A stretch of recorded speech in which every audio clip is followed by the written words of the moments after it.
आपने कभी ध्यान दिया है जब कोई अपना सफेद कफन में बिल्कुल शांत पड़ा होता है, उस सन्नाटे में एक चीज सबसे ज्यादा अजीब लगती है। हाँ, वही छोटी सी सफेद रुई जो शव के नाक के दोनों छेदों में और कानों में ठूसी होती है। बचपन से देखते आ रहे हैं, लेकिन कभी किसी ने असली वजह बताई? अक्सर बस यही कहा जाता है, ये रस्म है, ये जरूरी है, और दुख के माहौल में सवाल करने की हिम्मत भी कम लोगों में होती है। मुझे हमेशा लगा शायद ये कोई मेडिकल प्रक्रिया होगी या शरीर को साफ रखने का तरीका। सच यही है? विज्ञान की नजर में एक वजह ये भी है, लेकिन कहानी यहीं खत्म नहीं होती, क्योंकि ये रुई सिर्फ सफाई नहीं, एक दरवाजे को बंद करने का काम भी करती है। दरवाजा? कौन सा दरवाजा? शरीर के वो छिद्र, नाक और कान, जिनके जरिए अंदर बाहर का संपर्क बना रहता है। मृत्यु के बाद यही छिद्र सबसे संवेदनशील हो जाते हैं। लेकिन मौत के बाद तो सब खत्म, फिर ये छिद्र इतने जरूरी क्यों हो जाते हैं? क्योंकि मौत एक पल की घटना नहीं, एक प्रक्रिया है। प्राण निकलते ही शरीर के अंदर उथल पुथल शुरू होती है, और वही उथल पुथल इस रुई को जरूरी बना देती है। आप कहना चाहते हैं कि मरने के बाद भी शरीर के अंदर कुछ होता रहता है? बिल्कुल, इम्यून सिस्टम फेल हो जाता है। शरीर के अंदर मौजूद कीटाणु जो जिंदा रहते हमारे दोस्त थे, मौत के बाद वही अंदर से शरीर को तोड़ने लगते हैं। इसी को डीकम्पोजिशन या अपघटन कहा जाता है। और इस अपघटन का संबंध नाक कान की रुई से कैसे जुड़ता है?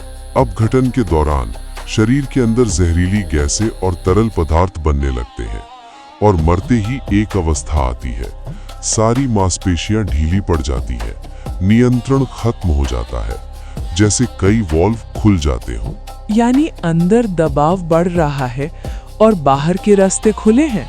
हाँ, तब शरीर के भीतर का तरल रिसने की कोशिश करता है, नाक, मुंह, कान जैसे रास्तों से। ये साधारण पानी नहीं, बल्कि सड़े हुए खून, पित्त, आंतों के रस और गले हुए अंगों का बदबूदार मिश्रण हो सकता है। तो रुई उस रिसाव को रोकने के लिए? यही विज्ञान की पहली परत है। रुई एक प्लग की तरह काम करती है, ताकि अंतिम दर्शन के समय चेहरा शांत दिखे, गरिमा बनी रहे, और परिवार की यादों में वो व्यक्ति डरावनी तस्वीर बनकर न रह जाए। लेकिन आपने कहा था कहानी सिर्फ विज्ञान तक नहीं रुकती।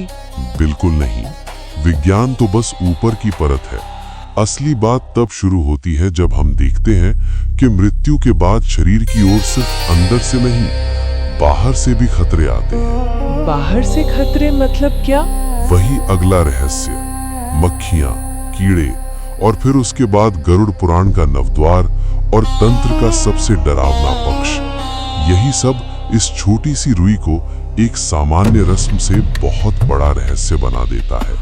आपने कहा था कि मौत एक पल की घटना नहीं, एक प्रक्रिया है। तो मौत के बाद शरीर के अंदर सबसे पहला बदलाव क्या आता है? सबसे पहले शरीर का रक्षा तंत्र यानी इम्यून सिस्टम पूरी तरह फेल हो जाता है। जैसे ही प्राण निकलते हैं, शरीर की सुरक्षा दीवार गिर जाती है। सुरक्षा दीवार गिरते ही क्या होता है? हमारे शरीर के अंदर अरबों कीटाणु होते हैं।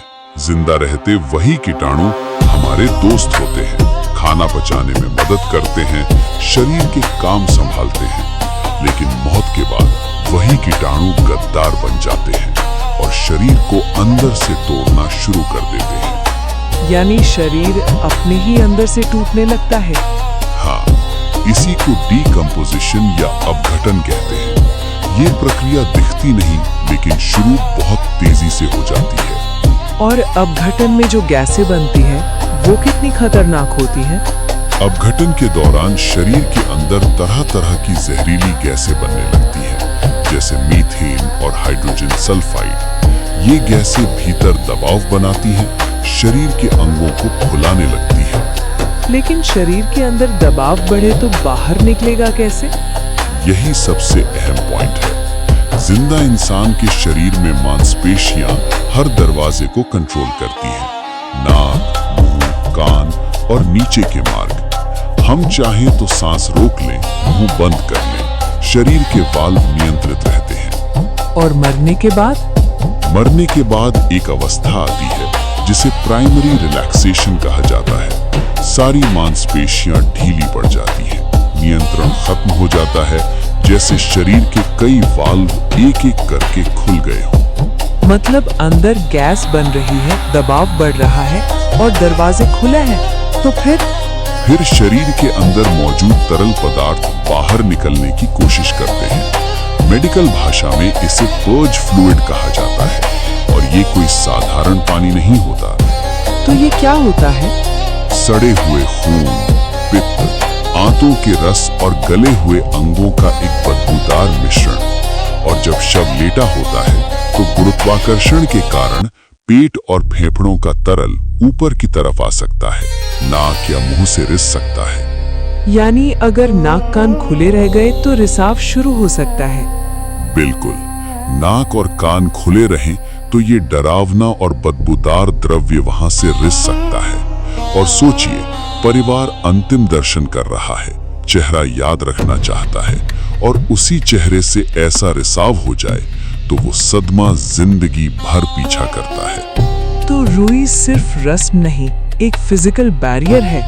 हाँ, रुई एक डांट या प्लग का काम करती है। ये उस रिसाव को रोकती है, चेहरे की गरिमा बनाए रखती है, अंतिम यात्रा में शरीर को शांत और साफ दिखाती है। लेकिन क्या विज्ञान यही खत्म हो जाता है? नहीं, विज्ञान का एक और खतरा है जो बाहर से आता है और वो इतना घिनौना है कि लोग उसके बारे में बात नहीं करना चाहते। बाहर से आने वाला खतरा क्या? मौत के बाद शरीर से एक विशेष प्रकार की गंध निकलती है। इंसान तुरंत महसूस ना कर पाए, लेकिन प्रकृति के सफाई कर्मचारी, मक्खियां और कीड़े उस गंध को मीलों दूर से पकड़ लेते हैं। और वहीं से शुरू होता है वो हमला जिसके बारे में आपने कहा था। हाँ, खासकर एक मक्खी, ब्लोफ्लाई, मौत की गंध सबसे पहले पकड़ती है और फिर नाक और कान जैसे छिद्र उनके लिए सीधे प्रवेश द्वार बन जाते हैं। यानी वही पूरा डरावना सच आएगा, मक्खियों, अंडों और शरीर के अंदर की दुनिया वाला। बिल्कुल, हम देखेंगे कि अगर ये छिद्र बंद ना हो तो कुछ ही समय में शरीर के साथ क्या भयावह हो सकता है और रुई कैसे एक दीवार बनकर खड़ी होती है। आपने कहा था कि विज्ञान का एक खतरा बाहर से आता है और वो बहुत घिनौना है। वो खतरा आखिर है क्या? खतरा है मौत की गंध को सूंघकर आने वाली मक्खियां और कीड़े। जैसे ही जीवन खत्म होता है, शरीर से खास तरह की गंध निकलती है जिसे हम इंसान तुरंत नहीं पकड़ पाते, लेकिन प्रकृति के सफाई कर्मचारी मीलों दूर से पहचान लेते हैं। लेकिन मक्खियां तो हर जगह होती हैं। मौत के बाद ये इतनी तेजी से क्यों आती हैं? क्योंकि उनके लिए मृत शरीर सिर्फ एक चीज नहीं, एक सबसे सुरक्षित और पौष्टिक जगह होती है। उनके अंदर का सिस्टम उसी गंध पर काम करता है। ये उनके लिए संकेत होता है, यहाँ एक ऐसा ठिकाना है जहाँ अंडे दिए जा सकते हैं। मतलब उनका मकसद सिर्फ बैठना नहीं, अंडे देना होता है। हाँ, और कहानी में खासकर एक मक्खी का जिक्र आता है, ब्लोफ्लाई। ये मौत की गंध को सबसे पहले पकड़ती है। जैसे ही वो पहुंचती है, वो सीधे ऐसे स्थान खोजती है जहां अंडे सुरक्षित रह सके और जल्दी विकसित हो सके।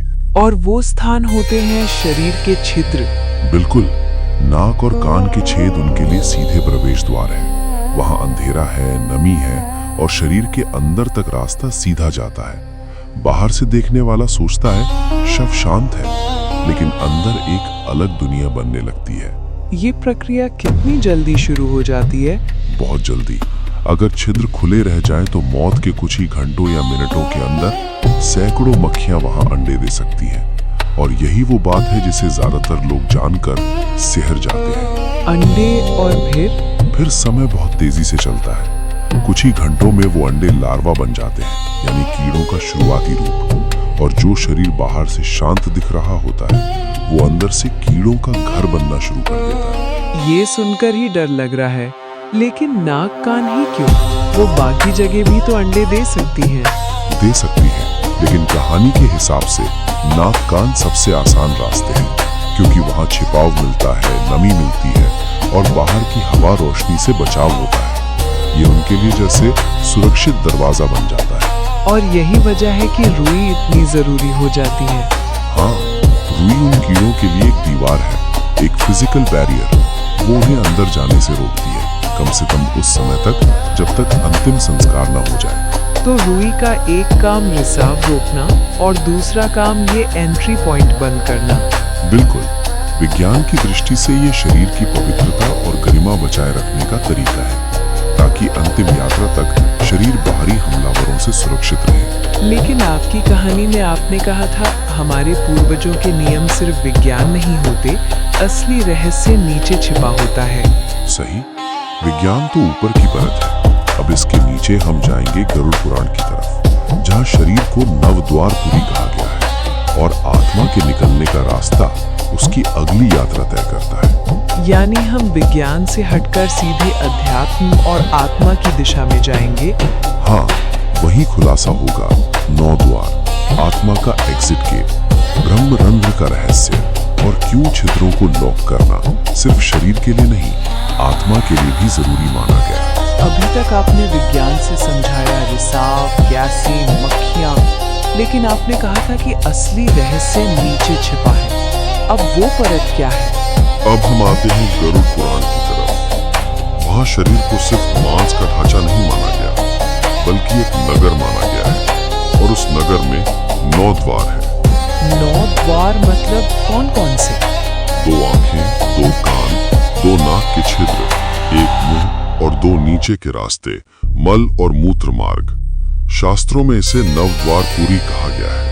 और जब तक इंसान जिंदा है, ये द्वार किस काम आते हैं? जिंदा रहते ये द्वार दुनिया से संपर्क बनाते हैं। हम देखते हैं, सुनते हैं, सांस लेते हैं, बोलते हैं, यानी ऊर्जा का आदान प्रदान लगातार चलता रहता है। लेकिन मौत के बाद इन द्वारों का महत्व अचानक इतना क्यों बढ़ जाता है? क्योंकि गरुड़ पुराण के अनुसार मरने के बाद आत्मा को इन्हीं द्वारों में से किसी एक द्वार से बाहर निकलना होता है, और आत्मा किस द्वार से निकलती है, यही उसकी अगली यात्रा को तय करता है। यानी कौन सा दरवाजा सिर्फ एक रास्ता नहीं, बल्कि अगला भाग्य है। बिल्कुल, यही वो पेच है। शास्त्रों में अलग अलग द्वारों का अलग अर्थ बताया गया है। जैसे लिखा है कि अगर आत्मा नीचे के द्वारों से निकलती है, मलमूत्र मार्ग से, तो अधोगति मानी जाती है, यानी नर्क या नीच योनियों की ओर जाने का संकेत। ये उन लोगों के साथ जोड़ा गया है जो जीवन भर वासना और पाप में लिप्त रहे। और अगर मुंह से निकले तो माना जाता है कि मुंह बहुत अधिक था खाने पीने का या बोलने का, और ऐसे में प्रेत योनि या भटकने वाली अवस्था की बात भी कही जाती है। तो सबसे अच्छा रास्ता कौन सा माना गया है? सबसे श्रेष्ठ निकास नवद्वार में नहीं, बल्कि 10वां द्वार है। इसे ब्रह्मरंध्र कहा गया है, सिर के सबसे ऊपरी हिस्से में, जहां बचपन में सिर नरम होता है। ब्रह्मरंध्र को मोक्ष का द्वार क्यों कहते हैं? क्योंकि योगियों और तपस्वियों के प्राण इसी ब्रह्मरंध्र से निकलते माने गए हैं, और जो आत्मा वहां से निकलती है उसे उच्च लोकों की यात्रा का मार्ग माना जाता है। अब सबसे जरूरी सवाल, नाक कान की लुई का इससे क्या रिश्ता? रिश्ता बहुत गहरा है। गरुड़ पुराण की दृष्टि में मरने के बाद भी शरीर में बची हुई प्राणवायु और सूक्ष्म ऊर्जा कुछ समय तक रहती है।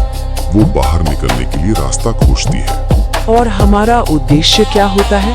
उद्देश्य ये कि वो ऊर्जा गलत रास्तों से बाहर ना निकले, नाक से, कान से, मुंह से या नीचे के द्वारों से उसे ऊपर की ओर बढ़ने की दिशा दी जाए। इसलिए छिद्र लॉक किए जाते हैं। हाँ, कहानी के मुताबिक सबसे पहले मलमूत्र मार्ग को धोकर कपड़े से कसकर बंद किया जाता है, फिर नाक और कानों में रुई डाली जाती है, मुंह बंद किया जाता है। ये सिर्फ रिसाव रोकना नहीं, ये एक आध्यात्मिक ट्रैफिक डाइवर्जन है। ट्रैफिक डाइवर्जन यानी आत्मा को ऊपर की तरफ मोड़ना। बिल्कुल, आसान रास्तों को बंद करके बाकी ऊर्जा को ऊपर की ओर धकेला जाता है, ताकि ब्रह्मरंध्र ही अंतिम निकास बने। और यही वजह है कि कपाल क्रिया की बात आती है। हाँ, अंतिम संस्कार के समय कपाल क्रिया सिर पर वार करके उस आखिरी द्वार को खोलने के रूप में समझाई जाती है, ताकि फंसी हुई आत्मा को वहां से मुक्ति मिल सके। तो नाक कान की रुई सिर्फ कपास नहीं, ये एक संकेत है, आत्मा को सही दिशा दिखाने का, उसे भ्रमित होने से बचाने का और मोक्ष की तरफ धक्का देने का। लेकिन आपने कहा था कि अब एक और हिस्सा आता है जो सबसे डरावना है। हाँ, अब हम उस हिस्से में जाएंगे जिसे तंत्र शास्त्र और ब्लैक मैजिक का नजरिया कहा गया, जहां मृत शरीर को खाली घर माना जाता है और खुले दरवाजे निमंत्रण बन जाते हैं। यानी वही सबसे खौफनाक परत खुलेगी। बिल्कुल, हम उसी डरावने सिद्धांत की तरफ बढ़ेंगे कि खाली शरीर में बाहरी शक्ति प्रवेश कर सकती है या नहीं, और क्यों रुई को एक तांत्रिक सील की तरह भी देखा गया है। अब तक आपने विज्ञान भी बताया और गरुड़ पुराण का नवद्वार भी, लेकिन आपने कहा था कि अब सबसे डरावना हिस्सा आता है। वो क्या है? वो है तंत्र शास्त्र का नजरिया। तंत्र कहता है ये ब्रह्मांड खालीपन को पसंद नहीं करता। जहां भी खाली जगह होगी, कोई न कोई शक्ति उसे भरने की कोशिश करेगी। और मृत शरीर को तंत्र किस तरह देखता है? तंत्र के अनुसार मृत शरीर एक खाली घर है, एक ऐसा पात्र जिसका मालिक यानी आत्मा निकल चुकी है, लेकिन अगर उस घर के दरवाजे खुले पड़े हैं तो वो घर असुरक्षित है। लेकिन घर के दरवाजे मतलब वही नाक कान मुंह? हाँ, वही छिद्र, वही द्वार। और यही कारण है कि तंत्र की दृष्टि में मौत के बाद शरीर को सील करना एक सुरक्षा कवच माना गया है। सुरक्षा किससे? इंसानों से तो नहीं? कहानी के मुताबिक सुरक्षा उस अदृश्य दुनिया से है जो शमशान, मरघट और उस कमरे के आसपास भी मौजूद मानी जाती है। अतृप्त आत्माएं, पिशाच और नकारात्मक शक्तियां।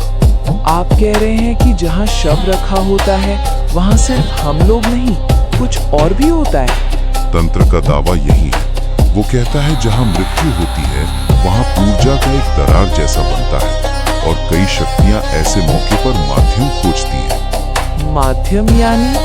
माध्यम यानी एक ऐसा शरीर जिसके जरिए वो फिर से भौतिक सुख भोग सके, क्योंकि उन्हें मुक्ति नहीं चाहिए, उन्हें भोग चाहिए। और एक ताजा मृत शरीर उनके लिए सबसे आसान पात्र माना गया है, क्योंकि तंत्र कहता है तंत्र अभी भी काम कर सकते हैं, बस ड्राइवर नहीं है। पर शरीर तो मर चुका होता है, फिर उसमें घुसकर कोई क्या कर लेगा? तंत्र की भाषा में इसे प्रकाया प्रवेश कहा जाता है, यानी किसी बाहरी शक्ति का किसी शरीर में प्रवेश करना। कहानी के अनुसार अगर किसी गलत शक्ति का कब्जा हो जाए तो शव पिशाच या बेताल जैसी अवस्था में जा सकता है। यही वजह है कि लोक कथाओं में लाश उठ बैठी जैसी बातें मिलती हैं।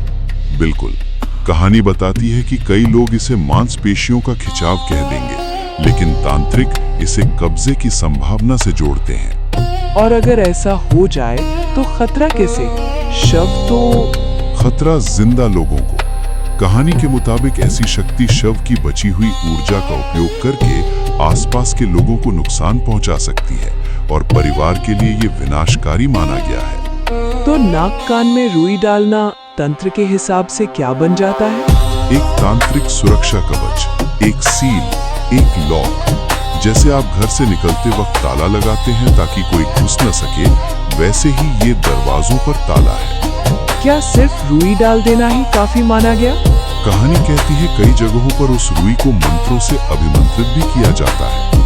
कभी कभी उसे पवित्र जल या गंगा जल में भिगोकर डाला जाता है। इसका मतलब ये सिर्फ कपास नहीं, एक घोषणा है कि ये शरीर अब उपयोग के लिए उपलब्ध नहीं है। यानी नाक और कान बंद करके शरीर और बाहरी दुनिया का संपर्क काट दिया जाता है। हाँ, ताकि ना तो अंदर की चीजें बाहर आए और न ही बाहर की कोई अनजान चीज अंदर जाए। यही तंत्र की आध्यात्मिक घेराबंदी है। अब समझ में आ रहा है कि एक छोटी सी रुई को इतना बड़ा रहस्य क्यों कहा गया। क्योंकि एक ही चीज कई स्तरों पर काम कर रही है। विज्ञान में प्लग, गरुड़ पुराण में दिशा निर्देशन और तंत्र में सील और सुरक्षा। लेकिन कहानी में एक और बात भी थी, सोना और तुलसी का जिक्र। वो क्यों? हाँ, अब हम उसी पर आएंगे कि क्यों कई जगह रुई के साथ सोने के छोटे टुकड़े या मनके रखे जाते हैं। तुलसी और गंगा जल का संकेत क्या है, और मनोविज्ञान की वो परत जो परिवार को सोते हुए चेहरे से सांत्वना देती है। यानी अंतिम भाग में पूरा निष्कर्ष और वो सारे अंतिम पॉइंट्स आएंगे। बिल्कुल, कहानी अपने पूरे अर्थ के साथ बंद होगी। रूई की सीमा रेखा, जीवन और मृत्यु के बीच की दीवार और वो संदेश जो अहंकार तोड़ देता है। अब तक हमने विज्ञान, गरुड़ पुराण और तंत्र तीनों दृष्टि से समझा, लेकिन कहानी में आपने एक बहुत दिलचस्प चीज कही थी। कई जगह रूई के साथ सोना भी रखा जाता है, ये क्यों? कहानी के अनुसार कई अमीर परिवारों में या पुराने रिवाजों में नाक और कान में सिर्फ रूई नहीं बल्कि सोने के छोटे टुकड़े या मनके भी डाले जाते हैं, और मुंह में तुलसी का पत्ता तथा गंगा जल भी। लोग सोचते होंगे ये बस अमीरी दिखाने का तरीका है, लेकिन कहानी कहती है नहीं। आध्यात्म और ज्योतिष के अनुसार सोना एक शुद्ध और उच्च ऊर्जा वाली धातु है। ये गुरु ग्रह यानी बृहस्पति का प्रतीक है, और ये जंग नहीं खाता, यानी इसकी शुद्धता को स्थायी माना जाता है। तो सोना ऊर्जा के स्तर पर क्या करता है? कहानी के मुताबिक सोने में वातावरण को शुद्ध करने की ताकत मानी जाती है। जब शरीर के छिद्रों पर सोना रखा जाता है तो वो उन द्वारों पर एक पहरेदार जैसा काम करता है, नकारात्मक ऊर्जा को दूर रखने वाला। और तुलसी का पत्ता, उसका क्या संकेत है? तुलसी भगवान विष्णु को प्रिय मानी गई है। कहानी में बताया गया कि गरुड़ पुराण के अनुसार जिस मुख में तुलसी होती है, यमदूत उसे हाथ लगाने से भी डरते हैं। तुलसी और गंगा जल शरीर को भीतर से पवित्र करते हैं, और रुई तथा सोना बाहर से सुरक्षा देते हैं। यानी बाहर से सील और अंदर से पवित्रता। बिल्कुल, कहानी के अनुसार ये आत्मा के लिए एक तरह का संरक्षण और संकेत बन जाता है कि ये देह अब शांत है, सुरक्षित है, और इसकी यात्रा में बाधा न डाली जाए। अब मनोविज्ञान वाला पहलू, आपने कहा था कि परिवार के लिए भी ये दृश्य बहुत मायने रखता है। हाँ, मौत के बाद पीछे छूटे लोग अपने प्रियजन की एक शांत छवि याद रखना चाहते हैं। अगर मुंह खुला हो, नाक से तरल बह रहा हो या चेहरा विकृत लग रहा हो तो दुख डर में बदल सकता है। और डर विदाई के लिए सबसे खराब चीज है। बिल्कुल, इसलिए कहानी कहती है नाक कान बंद हो, मुंह को जबड़े के नीचे कपड़े से बांधकर बंद किया जाए, आंखें बंद कर दी जाए तो व्यक्ति सोते हुए जैसा लगता है। ये छवि परिवार को सांत्वना देती है कि अब वो आराम में है, उसके कष्ट खत्म हो चुके हैं। आपने संतों और योगियों का भी अपवाद बताया था, उनके साथ नियम अलग क्यों? कहानी के अनुसार महान संत या योगी का शरीर आम इंसान की तरह नहीं माना जाता। उन्हें जलाया नहीं जाता, समाधि दी जाती है, और अक्सर उनके छिद्र उसी तरह बंद नहीं किए जाते, क्योंकि माना जाता है कि उन्होंने जीवन में ही अपने 9 द्वारों पर विजय पा ली थी। यानी उनकी आत्मा को दिशा दिखाने की जरूरत नहीं होती। हाँ, कहानी कहती है योगी ने अपनी मर्जी से समाधि में प्राण त्यागे हैं। उसे ब्रह्मरंध्र का रास्ता पता है। उनका शरीर खाली घर नहीं बल्कि सिद्ध मंदिर माना जाता है, जिसके तेज के पास नकारात्मक शक्तियां फटक भी नहीं सकती। और वो बात कि जलने पर शरीर में अजीब आवाजें भी आ सकती हैं? हाँ, कहानी के मुताबिक जब चिता में शरीर जलता है तो अंदर की गैसें फैलती हैं। अगर छिद्र बंद हो और ब्रह्मरंध्र न खुले तो कभी-कभी विस्फोट जैसी आवाज या सीटी जैसी अजीब ध्वनि भी हो सकती है। पुराने जमाने में लोग इसे अपशगुन मानते थे, जैसे आत्मा रो रही हो। रुई और बंधन गैसों के निकलने की प्रक्रिया को थोड़ा नियंत्रित करते हैं, जिससे दृश्य कम डरावना लगता है। तो आखिर निष्कर्ष क्या निकलता है? ये रुई असल में है क्या? कहानी के हिसाब से ये रुई सिर्फ डॉक्टर की पट्टी नहीं, ये एक सीमा रेखा है, जीवन और मृत्यु के बीच, इस लोक और उस लोक के बीच। ये आत्मा की गरिमा, उसकी सुरक्षा और उसकी मुक्ति की कोशिश का प्रतीक है। यानी एक छोटी सी रुई हमारे पूर्वजों की समझ का सबूत है। बिल्कुल, कहानी यही कहती है। वो शरीर के विज्ञान को भी जानते थे और आत्मा के भूगोल को भी। वो जानते थे कि मौत अंत नहीं, एक नए सफर की शुरुआत है, और हर सफर से पहले तैयारी जरूरी है। और वो तुलना जो आपने की, घर से निकलते वक्त ताला लगाते हैं? हाँ, जैसे हम घर छोड़ते समय ताला लगाते हैं, वैसे ही शरीर छोड़ते समय भी ताला लगाना जरूरी माना गया, वरना कोई और घर में घुस सकता है या घर की गुप्त बातें बाहर आ सकती हैं। ये बात अहंकार भी तोड़ देती है। कहानी का आखिरी संदेश भी यही है, हमारी इंद्रियां जिन पर हमें घमंड है, एक दिन इन्हीं कानों में संगीत नहीं रुई होगी, इन्हीं नाक में फूलों की खुशबू नहीं रुई होगी। और यही विचार इंसान को भीतर तक झकझोर देता है। और अब आखिरी सवाल, आप सुनने वालों से क्या पूछना चाहेंगे? वही जो कहानी पूछती है, आप इस बारे में क्या सोचते हैं? क्या आपने अंतिम संस्कार के दौरान कोई अजीब अनुभव किया है? क्या आपके क्षेत्र में इसके पीछे कोई और वजह बताई जाती है? अपने विचार और अनुभव साझा कीजिए, क्योंकि आपके सवाल ही अगले रहस्य की स्क्रिप्ट बनते हैं।